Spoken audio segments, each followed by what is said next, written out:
तारिक पिया मुर्शिद पिया, तारिक पिया मुर्शिद पिया, मुर्शिद पिया।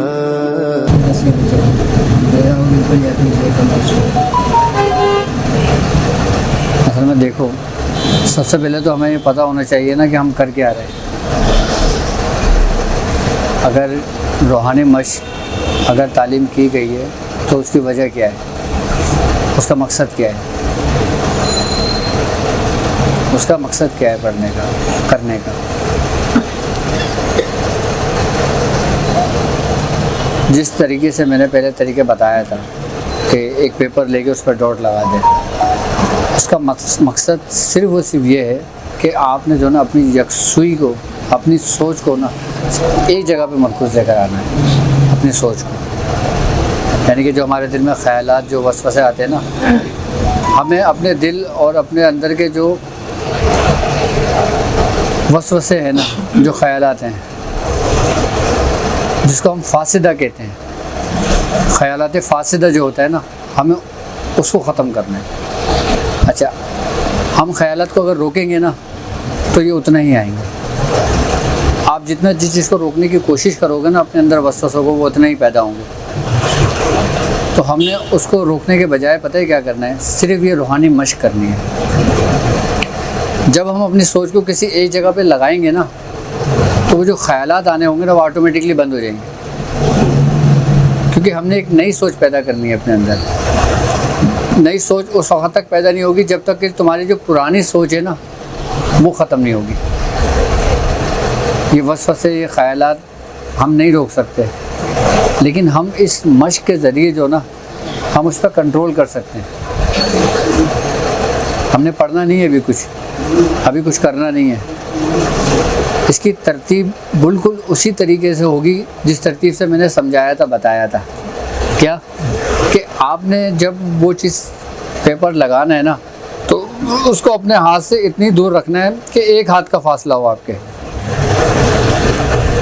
यानी कि आपने बिल्कुल ऐसे बैठना है, ऐसे कि आपकी जो गर्दन ना ज़्यादा ऐसे हो, ना ज़्यादा झुकी हो, बिल्कुल ऐसे स्ट्रेट बैठना है। और जब ऐसे बैठोगे ना, कोई पीछे टेक नहीं होगा, तो ऑटोमेटिकली तुम्हारी कमर सीधी हो जाएगी। और जब तुम्हारी कमर सीधी होगी ना, तो तुम्हारा फोकस बिल्कुल उसके ऊपर होगा, नुक्ते के ऊपर। जब नुक्ते पे फोकस करोगे ना, तो तुम्हारा सारा ध्यान जो है ना, वो नुक्ते पर होगा। अच्छा, अगर हम किसी चीज़ को ज़बरदस्ती कोई चीज़ करने की कोशिश करते हैं ना, वो हमसे उतनी ही भागती है।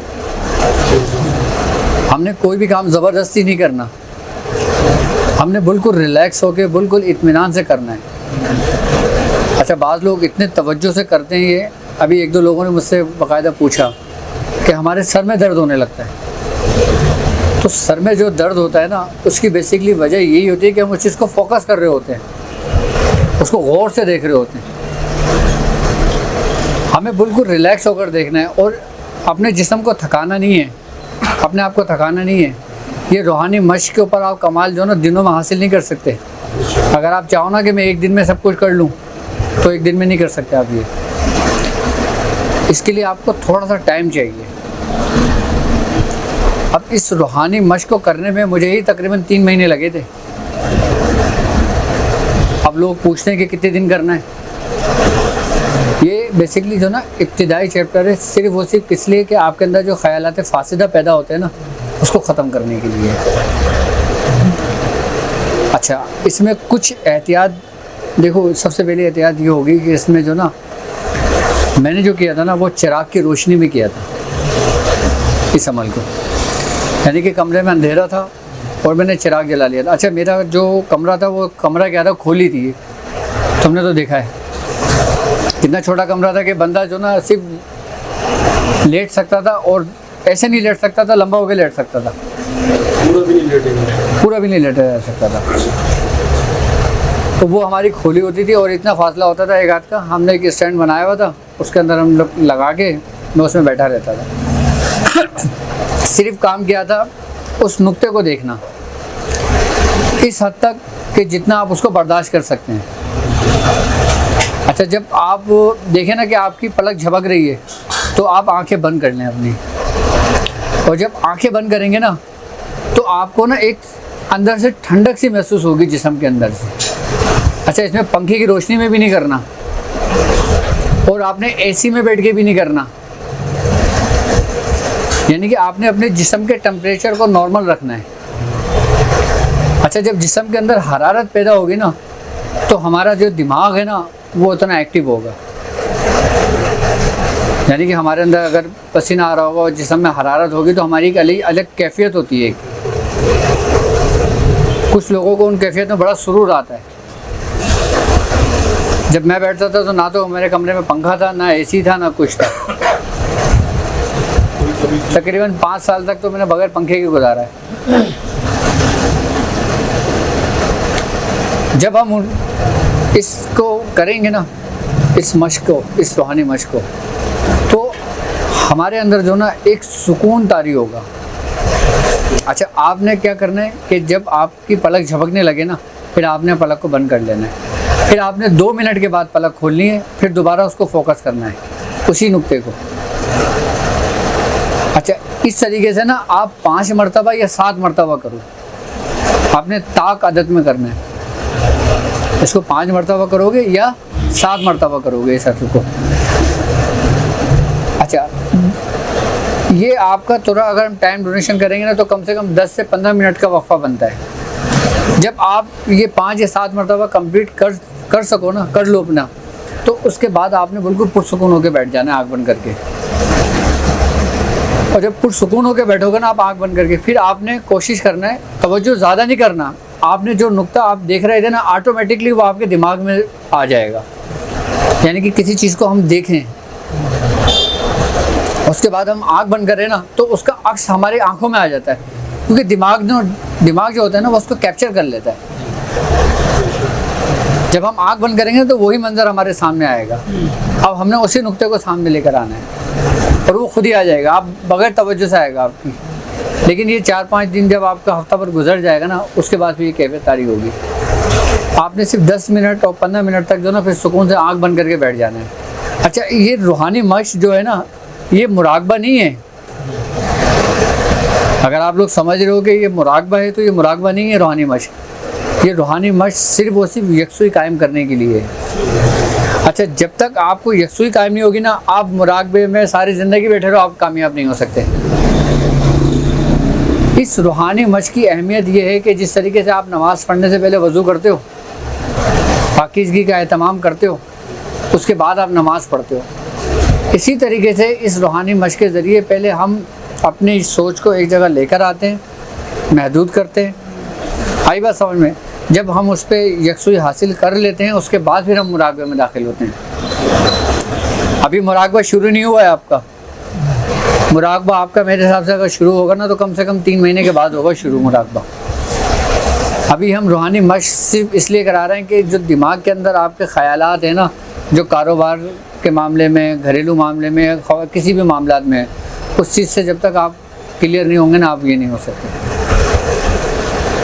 अच्छा, अब जब आप 1 हफ्ते के बाद आप ये देखिएगा, जैसे जैसे आपको वो गुजरता जाएगा ना, आपका जो देखने का जो फोकस होगा ना, यानी कि आपकी जो पलक झपकने का टाइम ड्यूरेशन जो होगा वो ऑटोमेटिकली बढ़ता चला जाएगा। शुरू में आपका 15-20 सेकंड तक रहेगा, उसके बाद 30 सेकंड तक चला जाएगा, उसके बाद 60 सेकंड तक चला जाएगा, फिर 60 सेकंड के बाद ऊपर 90 सेकंड तक चला जाएगा, फिर 2 मिनट तक चला जाएगा। अब इसका करने का फ़ायदा क्या होगा हमें, मैं अब तुम्हें बताता हूँ। एक दफ़ा मैं हुज़ूर ने बताया कि इब्तिदाई दौर की बात है, ये बात है सन 99 की, 99 की।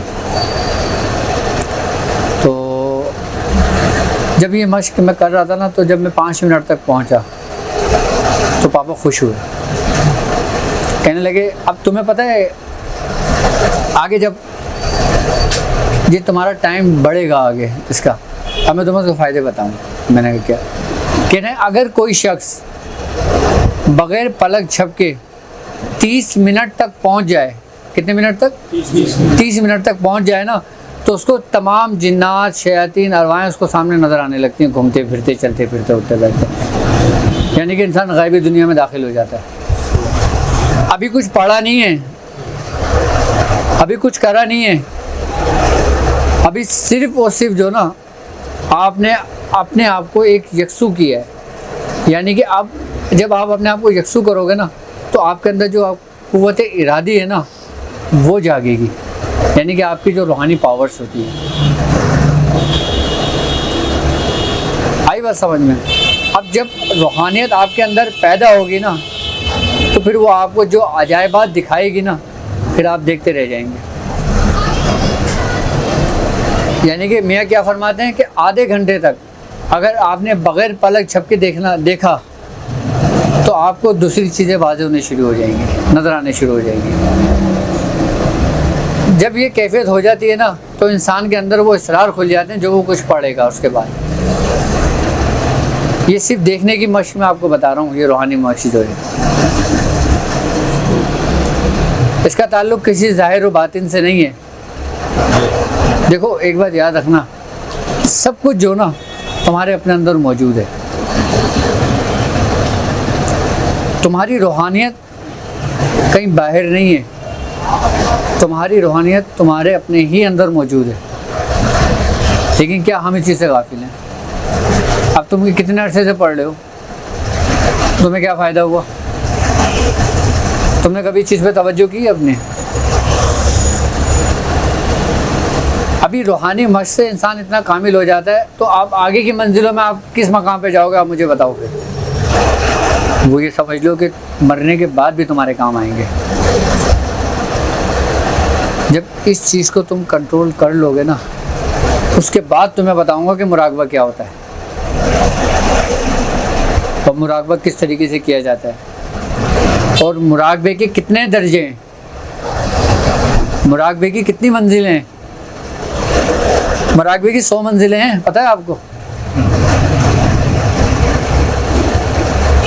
और मुराकबा कितने तरीक़ों से किया जाता है।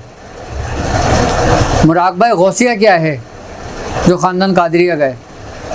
अब लोग सारी ज़िंदगी ख़ानदान कादरिया में रह के गुजार देते हैं, उनको यही नहीं पता होता था कि मुराकबा गौसिया किसे कहते हैं।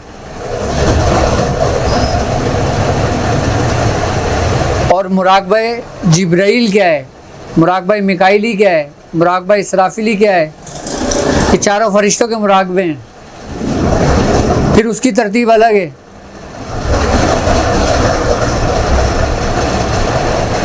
आपका पूरा सलूक जो ना सिर्फ आप मुराकबे में तय कर सकते हो अपना।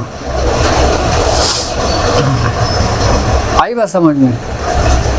जब इब्तिदाई दौर में हमारा जो सिलसिला शुरू हुआ था ना वो हमारे मियां हुजूर ने जब मुराकबा मुझे तालीम किया था इस रूहानी मश्क के बाद, वो मुराकबा नफ्सी था।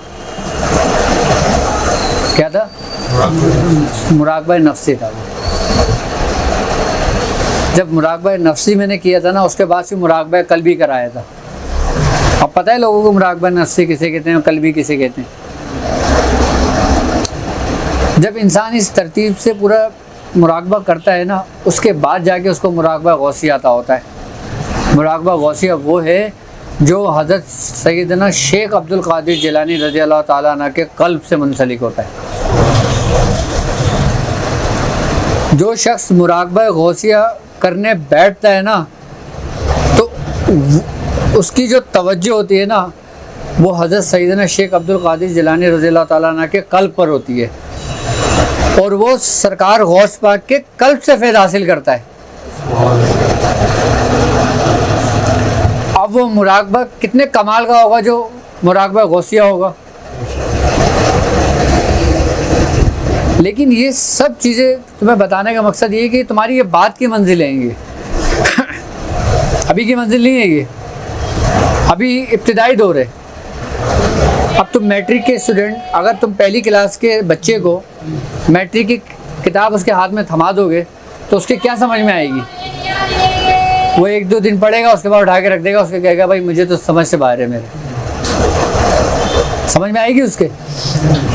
लेकिन अगर आप मैट्रिक के पहली क्लास के बच्चे को अगर आप पहली क्लास से ही लेके चलोगे तो उसको हर क्लास के सब्जेक्ट समझ में आएंगे। ये इसी तरीके से पूरी तरतीब है। ये इस सफ़र में अगर मेरे साथ चलना है ना, तो ये समझ लेना कि तुम्हें कम से कम 7 साल चाहिए। कितने साल?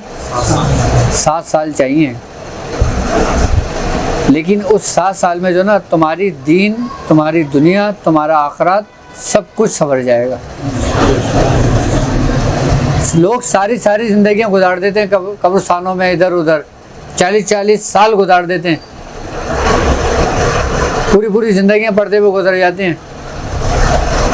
लेकिन बाद में फिर क्या होता है कि वो वहीं खड़े होते हैं जहाँ से चले होते हैं। तो उसकी वजह क्या होती है? उनकी वजह क्या होती है कि वो तवज्जो नहीं कर रहे होते क्या। लेकिन एक बात याद रखना, आप जो कुछ पढ़ते हो ना, उसका सवाब ज़रूर मिलता है आपको, क्या? लेकिन अगर आप पढ़ने के साथ साथ गौर व फिक्र अगर करते हो ना, तो उसके इसरार आपको मिलते हैं। फिर अब एक बात बताओ कि दुनिया का इल्म क्या है? दुनिया का इल्म सिर्फ जो ना 2 बातों में है। पूरे दुनिया का इल्म ले लो, आप सारी दुनिया का इल्म इकट्ठा कर लो, चाहे वो दीन का इल्म हो, दुनियावी इल्म हो, कोई सा भी इल्म हो, सब इकट्ठा कर लो। क्या आपको रब मिला? क्या आपने अपने रब को पाया? और अगर आपने अपने रब को नहीं पाया, सारा इल्म इकट्ठा कर लिया, तो किस काम का इल्म आपका? और अगर इल्म आपने अगर दौलत के लिए इस्तेमाल किया था, तो फिरौन के पास दौलत कम थी क्या?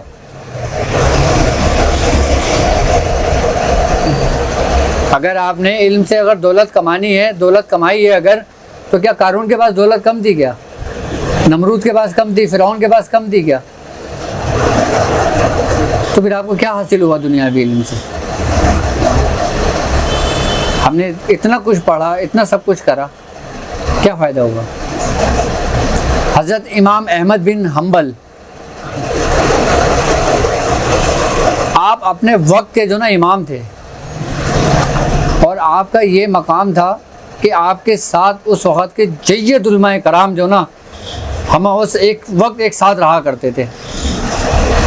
तो हज़रत इमाम अहमद बिन हम्बल जो ना, एक मरतबा क्या वाक़या पेश आया कि आप जो ना गली में दौड़ने लगाई आपने, और एक फ़कीर के पीछे। किसके पीछे? एक फ़कीर के पीछे।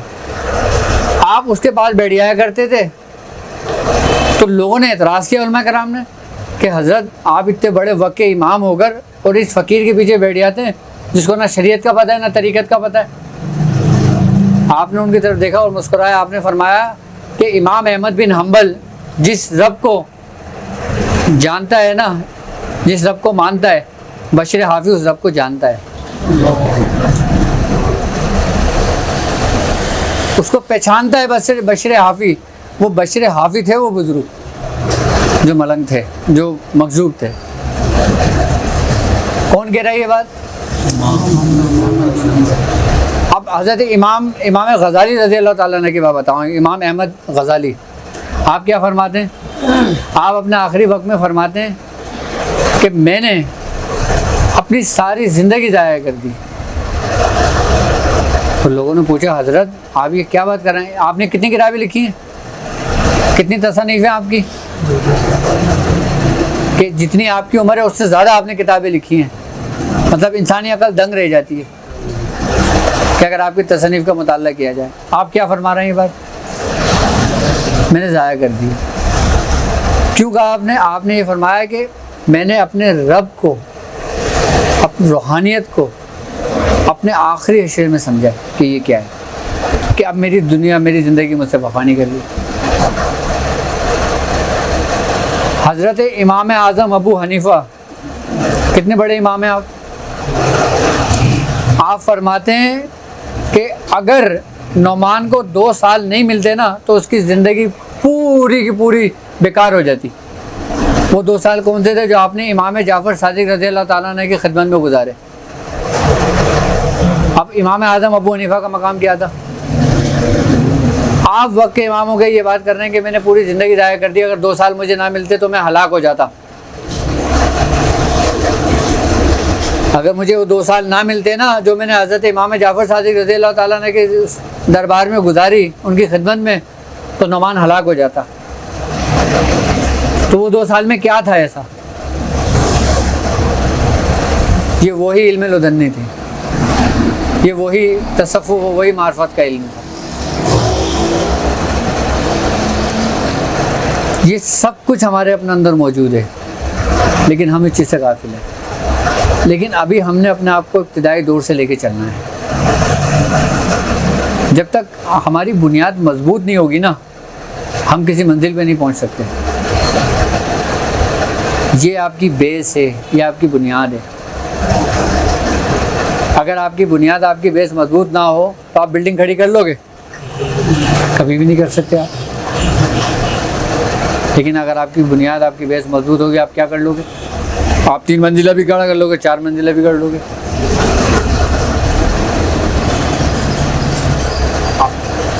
यानी कि मुराकबा कब शुरू हो रहा है आपका? कि जब तक आपकी सोच एक जगह कायम नहीं हो जाती। अच्छा, जब आपकी ये पहली मश्क कंप्लीट होगी, रूहानी मश्क जब पहली कंप्लीट हो जाएगी ना, इसका जो दूसरा स्टेज शुरू होगा ना, फिर वो कैंडल पे शुरू होता है। फिर वो कैंडल जला के उसकी लौ को देखना पड़ता है। यानी कि आप एक दर्जे से दूसरे दर्जे में दाखिल होते हो। अब जब उस लॉ को आप देखोगे ना, तो फिर उस लॉ के अंदर मुशाहिदा करोगे। ये मैं दूसरा स्टेप बता रहा हूँ आपको। अभी दूसरे स्टेप को नहीं पहुँचोगे जब तक आपका पहला स्टेप क्लियर नहीं होता। आई बात समझ? फिर उसमें मुशाहिदा कर दोगे। अगर हम पहले ही मश्क की बात करें ना, रूहानी मश्क की, तो आपने पता है क्या करना होगा? हर हफ्ते जो ना, उस जो आपका डॉट है ना, वो आपने बढ़ा देना है, बड़ा करते रहना है हर हफ्ते। जो आपकी सोच एक जगह कायम होती रहेगी, आप नुक्ते को बड़ा करते रहेंगे। उसको धब्बे को इतना बड़ा कर लेंगे जितना बड़ा सिक्का होता है। अब जब उसके बराबर आ जाएंगे ना जो सिक्का होता है, फिर आप जब उसको देखेंगे ना, उस धब्बे को, तो फिर आप उस धब्बे में मुशाहिदा करेंगे। मुशाहिदा क्या करेंगे? जब आपकी यकसुई कायम होगी ना, फिर वही कुछ नज़र आ रहा होगा जो उसमें होगा। इब्तिदाई दौर में जब धब्बा बड़ा होता है ना, तो उसमें उसको मुख्तलिफ सूरतें नज़र आती हैं, अजीब अजीब शक्लें नज़र आती हैं। क्या मैं हकीकत बता रहा हूँ आपको? उसमें फिर धब्बा जो होगा ना, उसमें आपको मुख्तलिफ शक्लें नज़र आएंगी। इस रूहानी मश्क के ज़रिए आप इस्तिखारा भी कर सकते हैं। इस रूहानी मश्क के ज़रिए आप हाजरात भी कर सकते हैं। इस रूहानी मश्क के ज़रिए आप लोगों का इलाज भी कर सकते हैं। इस रूहानी मश्क के ज़रिए आप अपनी बीमारियों का इलाज भी कर सकते हैं। इस रूहानी मश्क के ज़रिए आप दूसरे की इस्लाह भी कर सकते हैं। ये रूहानी मश्क सिर्फ ऐसे ही नहीं है कि आप सिर्फ बैठ गए और देख रहे हैं, बस ये काम है आपका। ये मैं आपकी वो बुनियाद और वो बेस बता रहा हूँ कि जो हमारे बुजुर्गों ने हम पे सख्ती से इस चीज़ पे रियाजत करवाई थी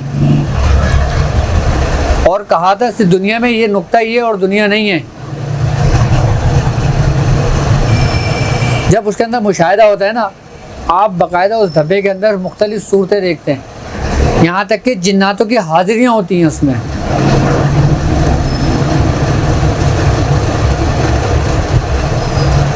जब आपकी पलक झपकने का जो टाइम ड्यूरेशन है ना, जब ये बढ़ेगा ना आपका, अभी हमारा दिमाग जो ना, नॉर्मली इंसान का दिमाग 1% काम करता है।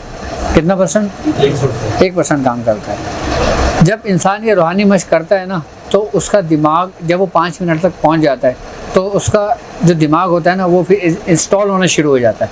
फिर वो 1% से 2% पे चला जाता है। आप ये देखें ना कि हमारी जो दिमाग है ना, इसके अंदर सब कुछ मौजूद है। वो कुछ मौजूद है जो हमने सारी ज़िंदगी किया।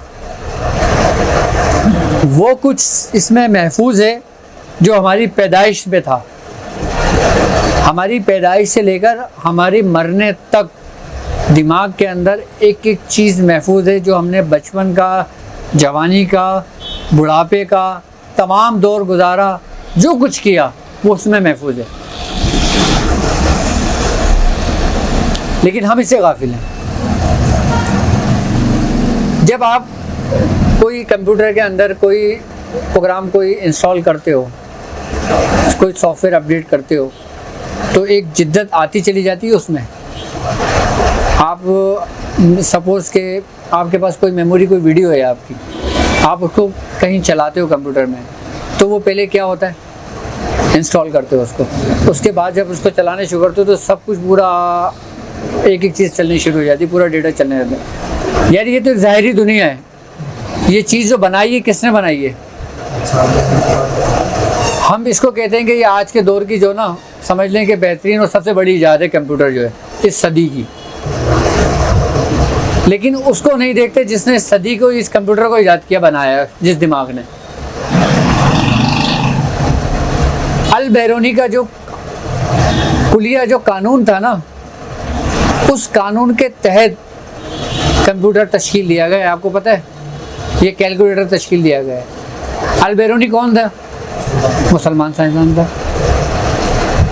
जितनी भी बड़ी जो इजादात है ना, वो सारी मुसलमानों के सारे हैं।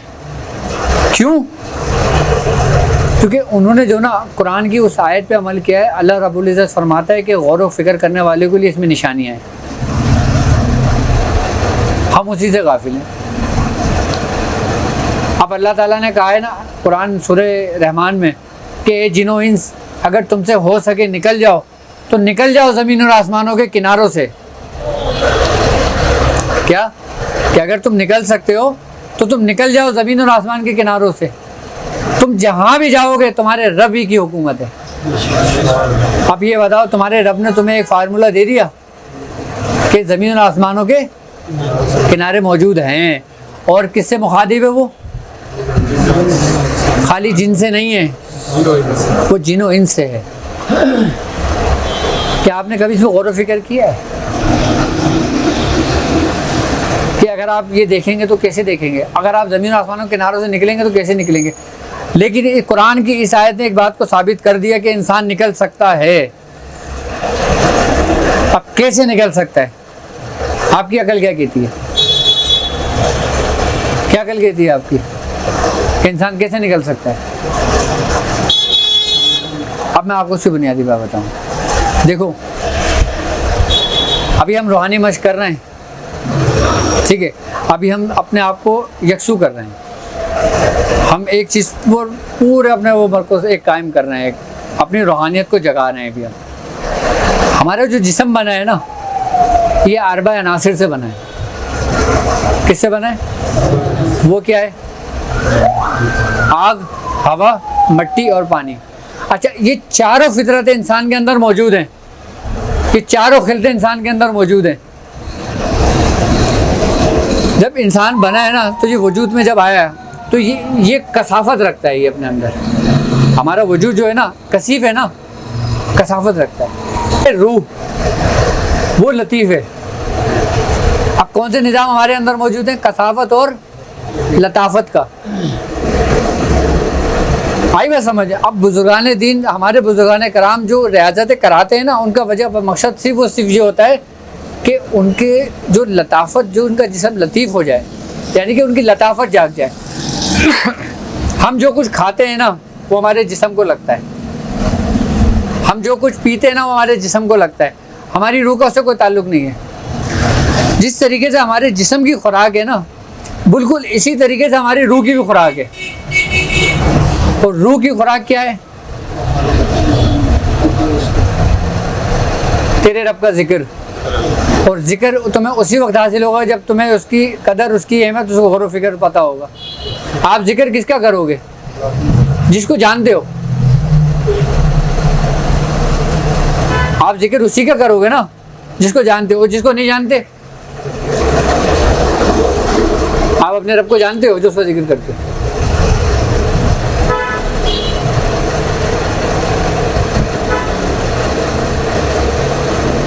आप अपने रब को जानते हो जिसका जिक्र करते हो। बंद करो शटर, आधा कर दो शटर, सामान अंदर करो। क्या रब को जानते हो अपने? जिस दिन तुम रब को जान लोगे ना, उस दिन कुरान की वो आयत है, फास्कुरनी अस्करकुम। कौन सी आयत है? फास्कुरुनी अस्कुरुकुम, बस तुम मेरा जिक्र करो और मैं, यानी कि दोनों एक दूसरे को जान गए। अभी हाँ, सिर्फ हम, वो तो हमें जानते हैं लेकिन हम उससे गाफिल हैं। हमें हमारे बुजुर्गों ने, हमारे माँ बाप ने हमें जो बता दिया ना, हम बस उस पर अमल कर रहे हैं। हमें नहीं पता अब हम क्या कर रहे हैं क्या नहीं कर रहे। लेकिन जिस दिन हम अपने रब को जान जाएंगे ना, उस दिन वो हमारा भी जिक्र करेगा। फिर अब वो तुम्हारा जिक्र उसी वक्त करेगा ना कि जब तुम अपने आप को महसूस कर दोगे। कैसे महसूस करोगे? नबी करीम सल्लल्लाहु अलैहि वसल्लम की हदीस है, आपने फरमाया कि जिसने पहचाना अपने नफ्स को, उसने पहचाना अपने रब को। ये कुलिया है रब को जानने का। जिक्र करना उसको जानना नहीं है। जिक्र करने से तो आपको दिल को इत्मीनान मिलेगा खाली कि मैं एक ऐसे रब का जिक्र कर रहा हूँ कि जिसने मुझे पैदा किया, लेकिन मैं अभी उसको जानता नहीं हूँ। आप पहचानोगे कब? कि जिस दिन आपने अपने नफ्स को पहचान लिया।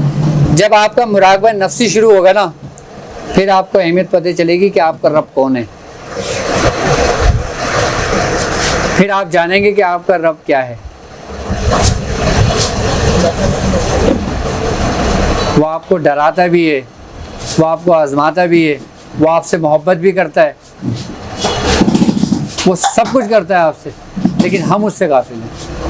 हम कहीं अगर लिखा हो खबरदार के मेरी आँख आपको देख रही है, आप कितना मोहतात हो जाते हैं, पूरा सीधे होकर खड़े हो जाते हैं। कोई ऐसी अगर कुछ करना भी चाहें तो हम नहीं कर सकते, वो तो एक ज़ाहिरी आँख देख रही है।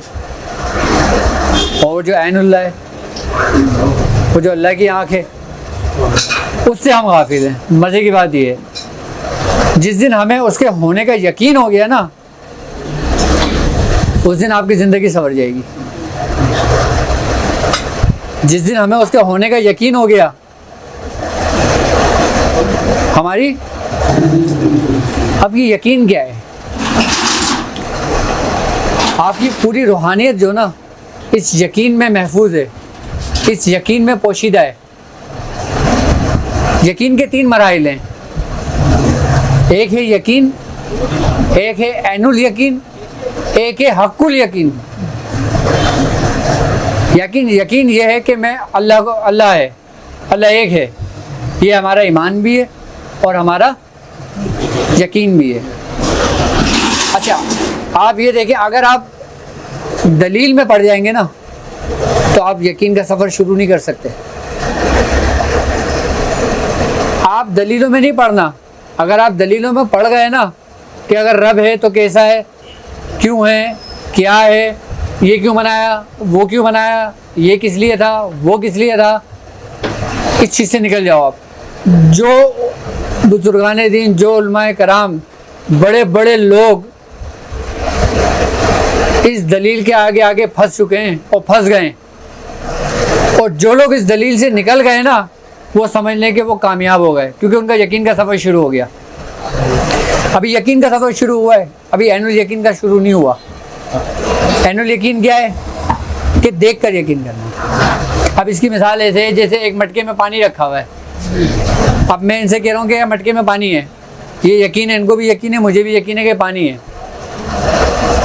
अब ऐनुल यकीन क्या है? कि मैंने इनसे कहा कि यार तुम जाके देख कर आओ कि पानी इसमें है या नहीं है। अब ये गए, ये देख कर आए, उन्होंने मुझे आके बताया कि भाई तो ये पानी है। अब मुझे यकीन हो गया कि ये बंदा देख कर आया कि ये ऐनुल यकीन है। अब हक्कुल यकीन मुझे कब होगा? जब मैं खुद उठूँ, खुद जाऊँ, खुद ढक्कन खोलूँ, खुद देखूँ। ये हक्कुल यकीन है।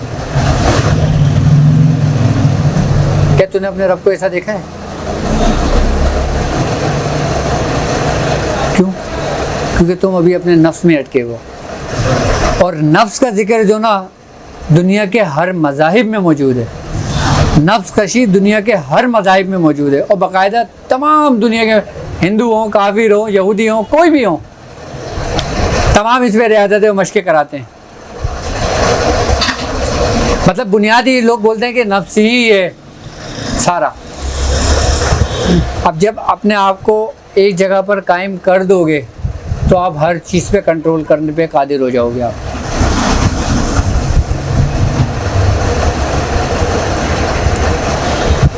सब कुछ हमारे अपने ही अंदर मौजूद है, सब कुछ। अब यकीन क्या था कि अल्लाह है। अब हमें यकीन ये होना चाहिए कि अगर हम ये रूहानी मश्क कर रहे हैं तो हम कामयाब होंगे। ये हमारे अंदर दलील दलाइल है, हमारे बीच में शैतान खलल ना डाले कि यार तू ये कर रहा है, इससे पता नहीं क्या होगा, इससे ये होगा, इससे वो होगा, इससे होगा भी नहीं होगा, तू तो वैसे इतना कामिल है, तुझे तो इसकी ज़रूरत ही नहीं है। क्या ये सब हमारे अंदर ख्यालात फासिदा हैं। हमेशा एक बात याद रखना, जिस शख्स ने अपने आप को ये समझा ना कि वो हर चीज़ में कामिल है, अब उसको इस चीज़ की ज़रूरत नहीं है, समझ लो कि वही नाकिस और जाहिल है।